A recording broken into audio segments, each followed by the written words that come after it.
what's up guys and welcome back to my YouTube channel. Today gusto kong pag-usapan naman natin kung ano-ano nga ba yung mga new normal dito sa Hawaii. Kailangan na nating tanggapin na marami na ang pagbabago ngayon sa pamumuhay natin. Some for the worse and some for the better. Pero sa video na to, gusto ko na mag-focus tayo sa mga magagandang pagbabago sa buhay natin mula nung magsimula ang pandemic. Alam ko din naman na marami ang nahihirapan ngayon, especially on a financial aspect. Gusto ko lang i-point out ngayon na meron din namang mga aspeto ang new normal dito sa Hawaii na sa tingin ko ay maganda din naman.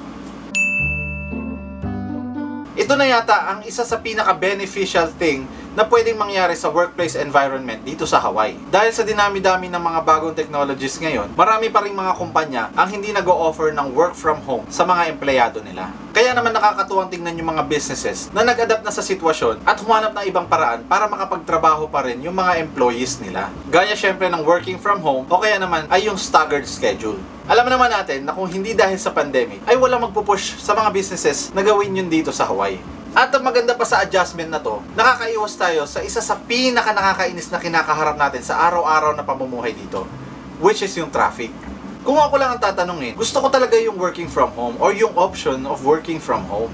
At sigurado ako, marami ding iba dyan ang gustong-gusto din yon. Hindi ko nga inakala na pwede ko palang gawin yung trabaho ko sa bahay. But I was able to dahil nandyan naman na yung mga bagong technologies ngayon. Totoo din naman na mahirap i-monitor palagi kung ano ang ginagawa ng mga employees. But I hope that managers are seeing that productivity is higher at home. Natatapos pa rin ang mga trabaho on time. And maybe now, all workers can work from home effectively. But I think most can do a pretty good job given that option. At ngayon na isa na to sa options dito sa Hawaii, tingin ko ay mahihirapan ng bumalik sa office yung mga ibang workers. Lalo't alam naman nila na pwede naman palang nilang magawa yung trabaho nila kahit nasa bahay lang. Sana lang ay ituloy-tuloy na ng mga workplaces ang ganitong option in the future. Dahil gano'ng kasarap isipin yung titira ka sa kahit saang parte ng Oahu na malayo sa town.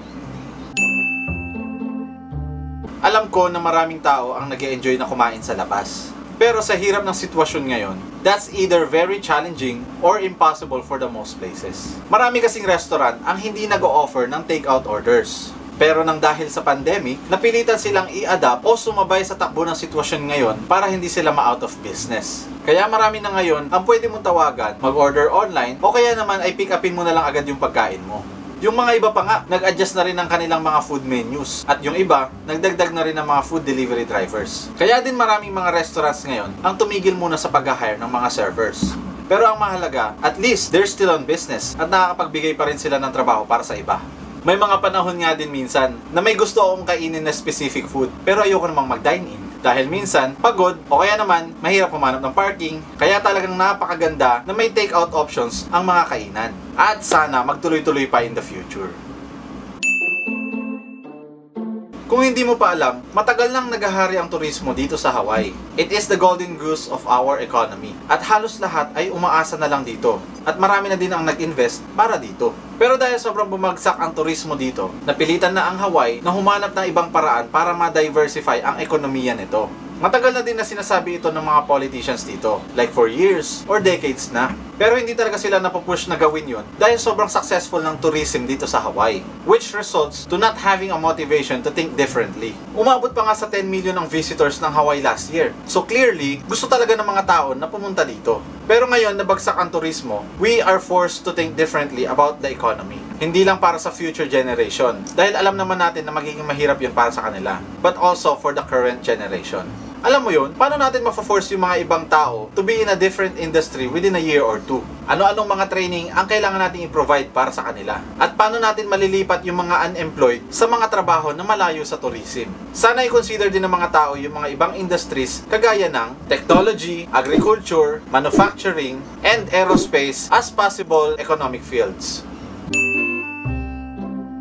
With all this time off and the options of working from home, mas marami na tayong panahon ngayon para sa family. Alam naman nating lahat na ang Hawaii ay isa na talagang family-oriented place. Pero marami pa rin mga tao ang sobrang busy sa pagtatrabaho at kung ano-ano pa, na nagiging dahilan para mawala na sila ng oras para sa mga mahal nila sa buhay. Pero kung isa ka sa mga tao na talagang walang choice but to stay home, there is no excuse for not having a family time. Maraming tao ang nawalan bigla ng busy schedule ngayon. Kaya sana naman ay samantalahin na natin yung pagkakataon na yon to spend time with our family. Sa ngayon ay wala na tayong big family gatherings kagaya ng nakasanayan natin, pero yung magkaroon tayo ng ganitong pagkakataon para makasama yung pamilya natin ay sobra talagang nakakatuwa. Kaya naman para sa akin, it's all about managing this freed up time so that I don't waste it. Pero gusto ko din sabihin na itong pagkakaroon ng extra family time ay nagbibigay din ng masamang epekto para sa iba. Dahil din kasi dito, tumaas bigla yung bilang ng mga kaso ng domestic abuse and mental health issues here in Hawaii. Kaya sobrang nakaka-disappoint at nakakalungkot din talagang isipin yon. Pero nagpapasalamat pa rin ako dahil mas marami na yung time ko for my family.